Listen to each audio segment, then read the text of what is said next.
مرحبا بكم اصدقاء، نتمنى نلقاكم في احسن الاحوال. اليوم ان شاء الله في الفيديو غنتعرفوا على واحد الجهاز اللي زوين بزاف اللي غيبدل لك الاضاءه في الدروج ديال دارك، اللي هو ريسيبتور بيانو.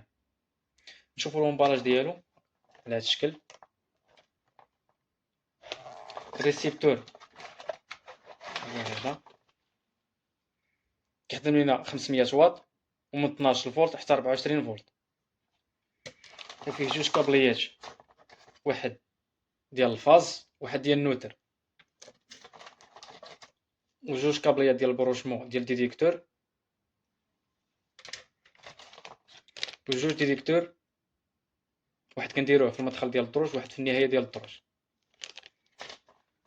كيخدم لينا حتى 20 درجه، كيعطي واحد الجماليه زوينه للدروج ورونق انيق للدروج. نتمنى الشرح يكون نال الاعجاب ديالكم. ما تنساوش دائما الاشتراك في القناه وسبسكرايب باش ديما ان شاء الله يوصلك الجديد. تحياتي للجميع.